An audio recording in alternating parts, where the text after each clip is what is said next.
It's time to eat. What are you hungry for? Sit down and get ready to consume an abundance of fantasy football knowledge from Ross Tucker and Joe Dolan. Feed me now. I'm starving. On the Fantasy Feast Eatin' Podcast. Yeah, let's eat, baby. It is the Fantasy Feast podcast, presented, of course, by DraftKings. I'm Ross Tucker. The NFL drafts tomorrow. Get fired up. Check me out on social media at Ross Tucker NFL, Twitter, Instagram, Facebook. I'm even on TikTok now. I'll have some videos with my Eagles coverage on TikTok because I'm so hip. I'm so cool. I'm so with it. We are at Ross Tucker Pod. Very excited about today's show. Number one, because I love Joe Dolan. But number two, I love Ben Standig. And everybody should be following Ben Standig on social media. Here's the deal. I think last week we promised you that we would give you Joe's pre-draft wide receiver and tight end rankings. But I forgot that I'd already texted Ben to come on the show. And I don't even know if Ben's mock draft is that relevant to fantasy football. I don't care. This is my only show left until the draft. I like Ben. I like talking about his mock draft. I don't care. So my advice is to go to fantasypoints.com, use the code 22feast so you can read Joe's pre-draft wide receiver and tight end rankings because they do matter. So it's a good opportunity for you to sign up, fantasypoints.com, code 22feast. We're going to talk about Ben's mock draft because he is the greatest mock drafter in the galaxy over the last 5 years. I don't know if that's accurate, but I know he's like in the top 10. So let's just go with it. What are facts? Okay, Ben, welcome to the show. What's up, Ross? I always appreciate it. The hype man aspect is welcomed. I appreciate that. Joe, is there any fantasy relevance to going over Ben's mock draft, or are we just having fun because the draft's tomorrow and we're excited? You know, it's funny, Ross, that you mentioned that we were going to do my pre-draft rookie rankings. The problem is they are going to change in approximately 36 hours anyway. So, this is all just fun. We're doing this for fun, and ultimately it's a way to discuss team needs, new coaching staffs, and we're filtering it through the lens of the NFL draft, an event that everybody loves. So is all of this going to be blown up in 36 hours? Absolutely. Do we care? Absolutely not. We're going to have fun with it anyway. Yeah, I mean, look, that's what makes it fun. You're curious. All right, so let's dive into it, Ben. Probably going to spend more time on the O-line as well as these skill guys, because it is a fantasy show. Let's start with, and by the way, Ben, when do you post your final version that gets graded by all the websites?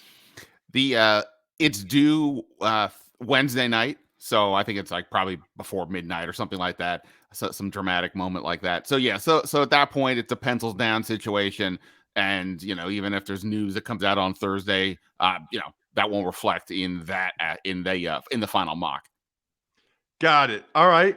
So I think at this point, most people think number one will be Jaguars, Trayvon Walker. It'd be very interesting if it's not, because then that kind of means that Shad Khan came up to Trent Baalke and was like, yeah, no, if you believe some of the reports out there.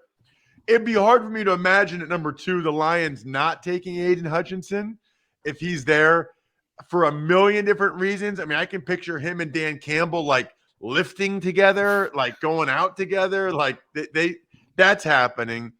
Texans at 3 is interesting. Seen a lot of different names there.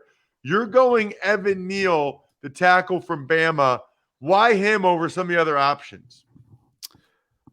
Well, when it comes to Houston, and I've asked around different people, teams picking in the top 10, agents, other people, what's your read on Houston? And basically the response is, if anybody is saying they have a read, they're lying to you. That Nick Caserio is a Belichick disciple. He doesn't talk to anybody. So all these reports of what may or may not be happening is a bit overstated, according to the people who are also trying to figure these things out.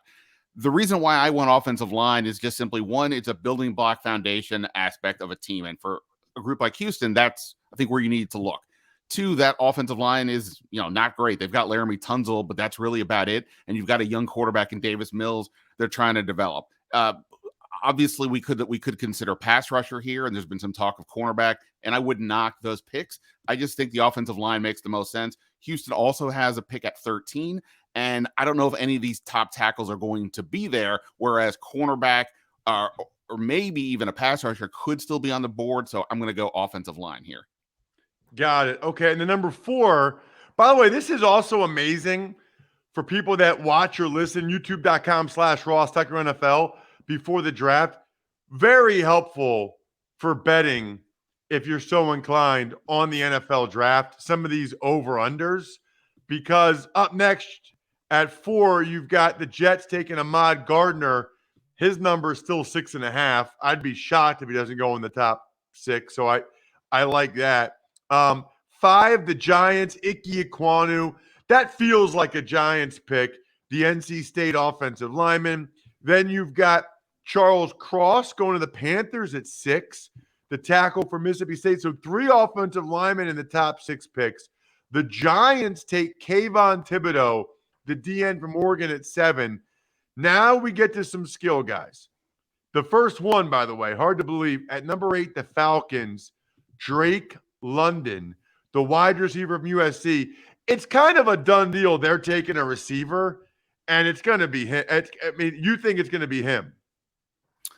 I do. I mean, that's kind of where it's been going now. I'm sure we may talk about the team that I cover primarily, which is Washington at 11, and they've been very much linked to Drake London, which is why I've been paying attention to his movements, the buzz, what's happening there, and it does seem there's a lot of momentum to the idea of Atlanta at 8. Now, obviously, this depends on who else is on the board.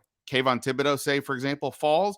Maybe Atlanta says we can't pass up on a pass rusher there. Maybe they even like Jermaine Johnson, the Florida State defensive end.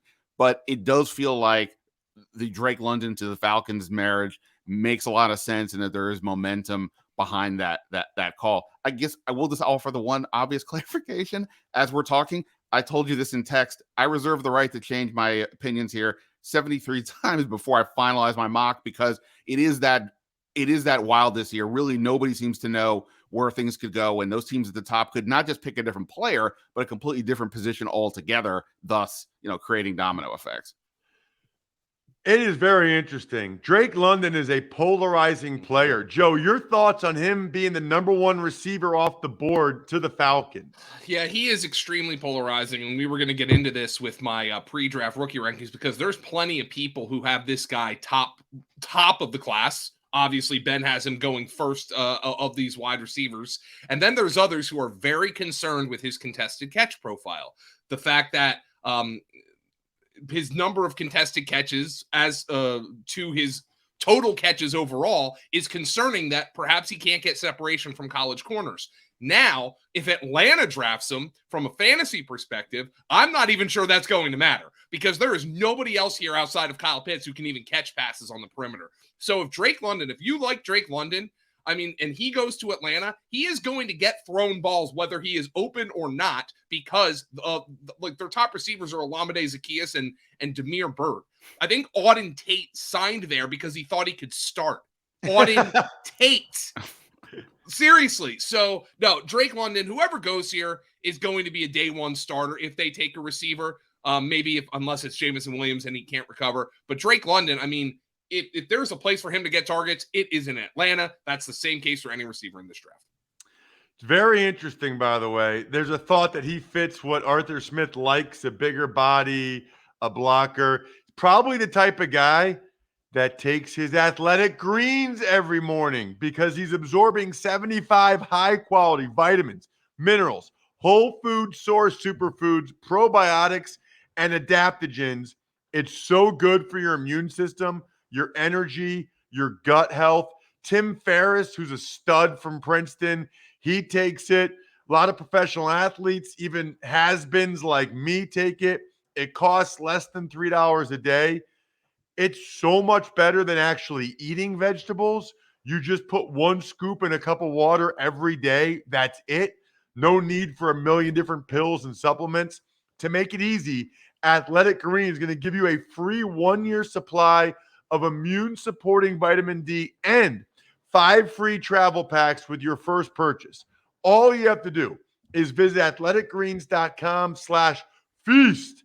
Again, that is athleticgreens.com/feast to take ownership over your health and pick up the ultimate daily nutritional insurance. Who's taking ownership of the 9th pick, Ben?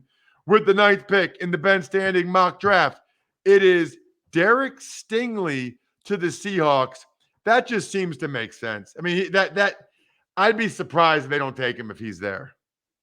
Yeah, it kind of feels like that's the floor for him. It feels like there's a pretty good consensus. He's going somewhere in the top 10. And, you just think back that those good, those excellent Seattle teams, the Legion of Boom, the secondary was a driving force, and it hasn't been for a bit. I think they could consider offensive tackle or pass rusher as well. I just don't buy the quarterback, but I think Stingley makes a lot of sense. At 10, you got the Jets taking Jermaine Johnson. That wouldn't surprise me. Now we get to the Commanders. Ben Standig has lunch every day with Ron Rivera. He goes out for drinks with Dan Snyder. I'm forgetting who the GM is right now. It's a combination of Martin Mayhew and Marty Herney. They eat dinner at Standig's house every night. Nobody more plugged into the Commanders. If Ben says they're taking Jameson Williams, they're taking Jameson Williams. Are they taking Jameson Williams, Ben? Well, so here's my thinking on this one. I mentioned Drake London. I do think if Drake London is there, I think the signs are pointing to that's the guy. He gives them a size difference compared to the receivers they already have on the roster. I think that makes a lot of sense. I think that Kyle Hamilton, the safety from Notre Dame, who I would have still on the board, would also make a lot of sense. I'm just not convinced that everybody in the building thinks the same way, and they have spent their previous first-round picks under Rivera on defense. I think there's a lot of signs this offseason that they want more offense. Chris Olave, the Ohio State receiver, gets mentioned a lot with them, but I just don't know if I buy it at 11 unless there's a trade. So maybe that's a trade down, which leaves Jameson Williams, who people would say, scouts, et cetera, say he's the number one guy in this draft pre his ACL injury. I don't know if Washington is willing to wait on a guy who may not play half the year, but at the same point, from a purely, if you want to take a receiver, this guy is, I think, would be the best option on the board. Garrett Wilson's still there, but I just think they would take Olave over Wilson. So I'm going Williams here, more for the receiver than it is the actual player, because there's a lot of, we'll see what happens, is what I'm saying. How about, what do you think of that one, Joe? I think it makes sense. I think the term that's been thrown around with Jameson Williams, and perhaps hasn't been thrown around with so many receivers in this class, is game changer. He's got game-changing speed. There's the concern that he was at Ohio State and didn't produce alongside Olave and Garrett Wilson. I don't think it's that big a deal, because despite his lack of production at Ohio State, Nick Saban saw something in him, and all of a sudden the guy was one of the best receivers in all of college football last year. Jameson Williams, I think, is somebody who I've seen him fall to the mid to back end in some mocks, and I just feel like he's the type of guy the NFL is higher on than the mock drafts will be. He's got real game-changing ability. Would not be stunned at all to see him go this high, or maybe even higher, to the Falcons in this draft. So this one makes a lot of sense to me. The question from a fantasy perspective is Carson Wentz going to get these guys the ball with consistency? And that is an open question, and we will definitely reassess that after we see who the Commanders end up drafting. So at 12, Vikings taking Trent McDuffie, the corner from Washington. That's the highest I've seen McDuffie go off the board.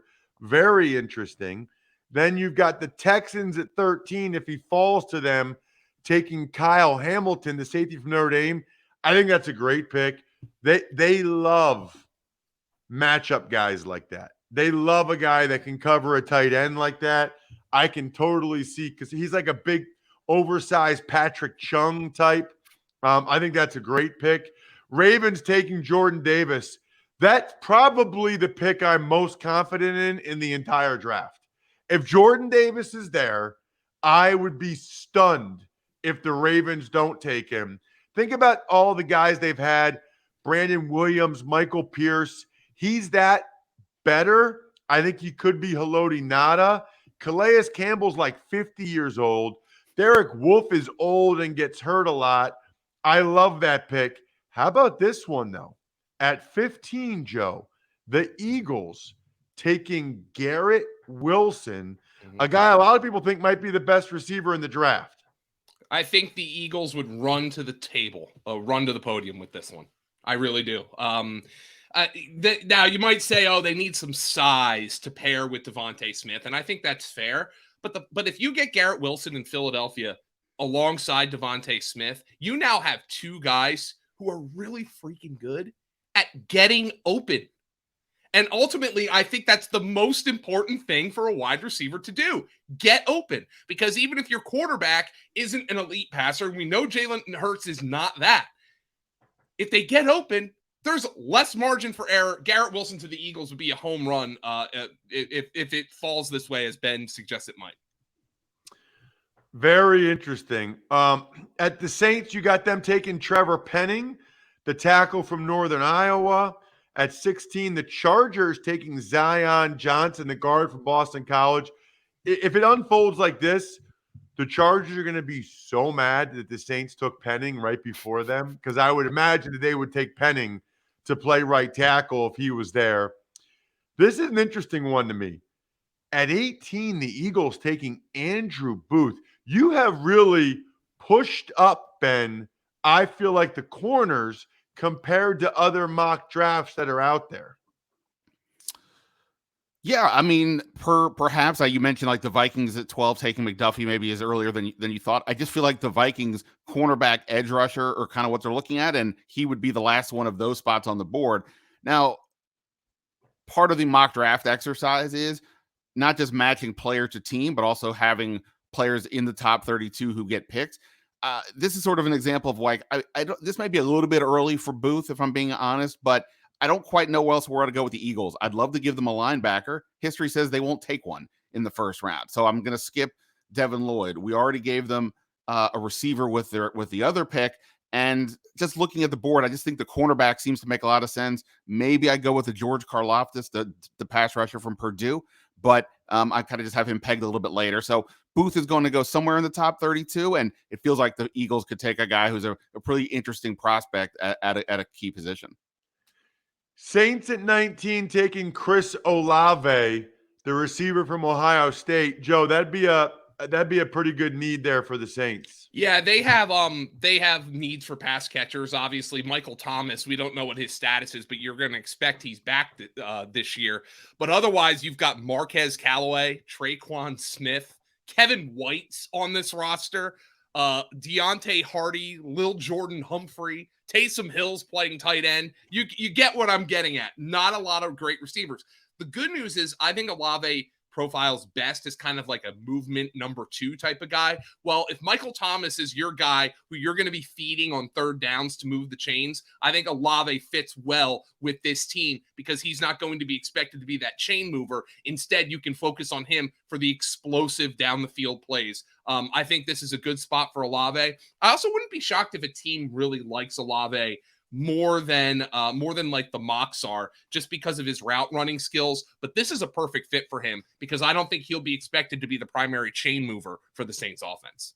Speaking of fantasy football, I couldn't love the Steelers getting Malik Willis at 20 more. Joe, he's a QB1 at that spot. Yeah, and who knows if he'll start the year because they have Trubisky, but the Steelers are going to run the football this year. They're going to run the football whether it's Trubisky or it's Malik Willis at quarterback. Now, I think there's a lot of argument to be made that they need to upgrade their offensive line. Perhaps they'll do that in the second and third rounds of this draft. They went out, obviously, and signed James Daniels this offseason. But this has been a popular spot in the mocks. I know Mike Tomlin's been all over Malik Willis. This makes a lot of sense to me, Ben. It really does. I wouldn't be stunned if the Steelers come out with a quarterback in the first round. The Steelers just don't care, though. Last year, they had Najee Harris in every single mock draft, and they just did it. Yeah. That was who they wanted. Before we get to the Patriots at 21, because I love their pick, it's important to note you can't just find these guys anywhere. You can't just find them on LinkedIn, but that is where you can find anybody else for any other job. Create a free job post in minutes on LinkedIn Jobs to reach your network and beyond to the world's largest professional network of over 770 million people. I'm typing in right now. I am posting. My job post is greatest mock drafter in the world. Ben Standig just came up on LinkedIn. Now, I would just give Ben some simple tools like screening questions, make it easy to focus on whether or not he really is the top mock drafter. It's why small businesses like RT Media rate LinkedIn Jobs number one in delivering quality hires versus leading competitors. LinkedIn Jobs helps you, Joe Dolan, find the candidates you want to talk to at fantasypoints.com faster. Every week, nearly 40 million job seekers visit LinkedIn. That is bananas, by the way, if you think about that number. Post your job for free at linkedin.com/feast. That's linkedin.com/feast to post your job for free. Terms and conditions apply. The Patriots are taking Devin Lloyd at 21, according to Ben. I love that. They need linebackers. They need youth. They need speed. How about the Packers, Joe? Ben has them getting Treylon Burks, the receiver from Arkansas. Burks is also polarizing because I think he didn't work out as well as some people hoped. Honestly, at his size, I thought he worked out pretty well. That this is a guy who you want to put the ball in his hands. You want to put the ball in his hands, whether it be near the line of scrimmage, down the field.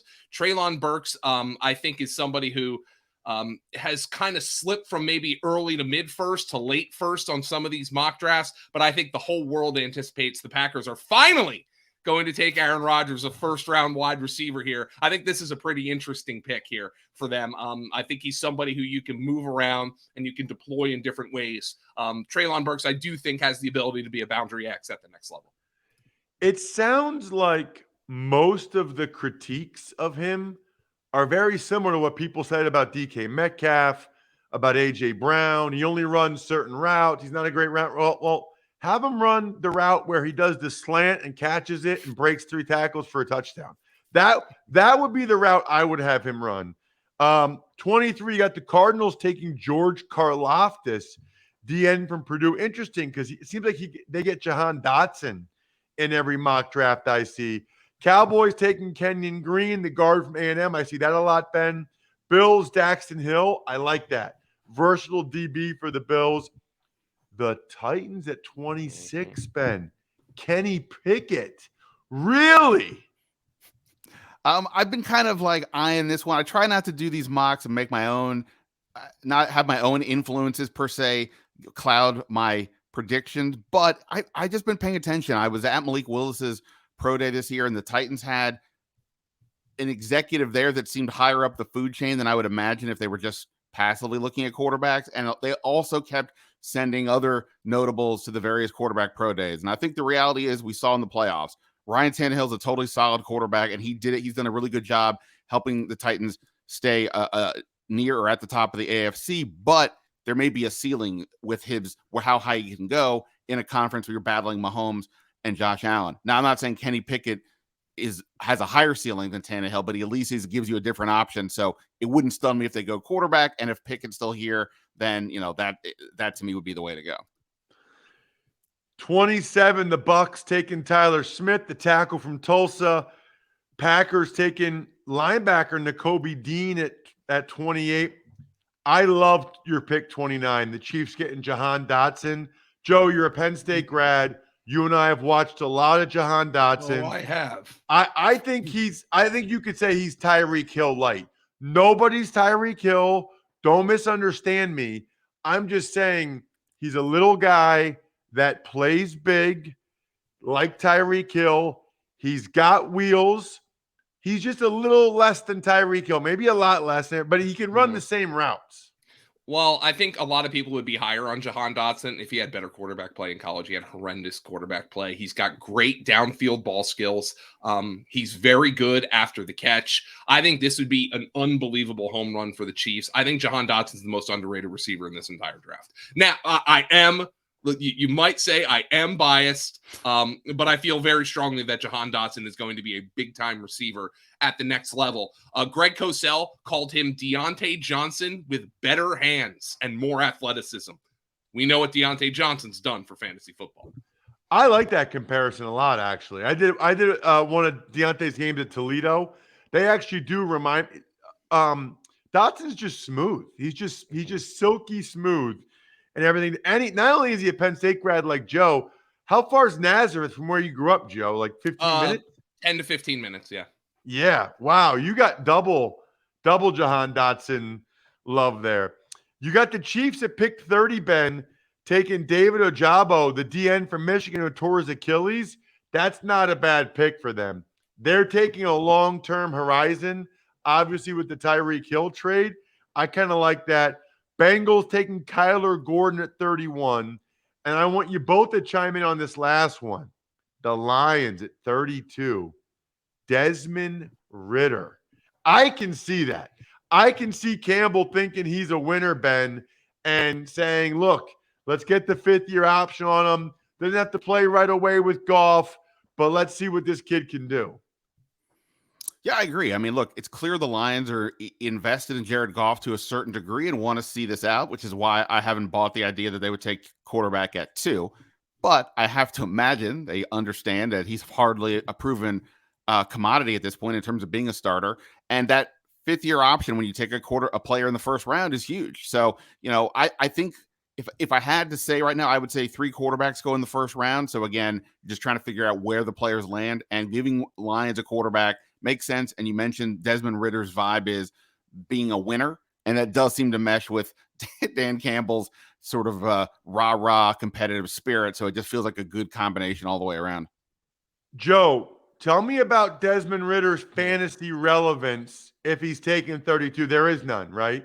I mean, in that he's an explosive athlete, yeah, I think he gives you the design run game. And for all the reasons Ben mentioned, by the way, I think Desmond Ritter is going to hear his name called in the first round on Thursday night, because he won all those games in college. He was a multi-year starter. He's a really good athlete. I think there's going to be an NFL team or 2 or 3 who falls in love with Desmond Ritter. I do anticipate he'll hear his name called.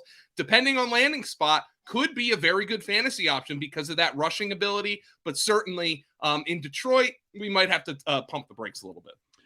Very important that everybody follows Ben on Twitter at Ben Standig, Standig, so you get the last mock draft right before it starts. He's at FG_Dolan. I'm at Ross Tucker NFL. We are at Ross Tucker Pod. That was awesome. That's exactly what I wanted. I don't know how relevant it was to fantasy football, but if you listen or watch the show, you're into the draft. You enjoyed that. Admit it. I'm stuffed. We're done. Thanks for listening to the Fantasy Feast podcast. Make sure to also subscribe to the Ross Tucker Football Podcast, Even Money, Business of Sports, and the College Draft. All available at Apple Podcasts, rosstucker.com, or wherever podcasts can be found. A lot of times on the show, I mentioned DraftKings. Here's what you need to know. You got to be 21 or older, New Jersey, Indiana, or Pennsylvania only. New customers only. Restrictions apply. See DraftKings.com/sportsbook for details. Gambling problem, call 1-800-GAMBLER, or in Indiana, 1-800-9-WITH-IT. By the way, if what I was talking about included a deposit bonus, doesn't always, sometimes it does. Deposit bonus requires 25 times playthrough, and deposit bonuses are paid out in site credit.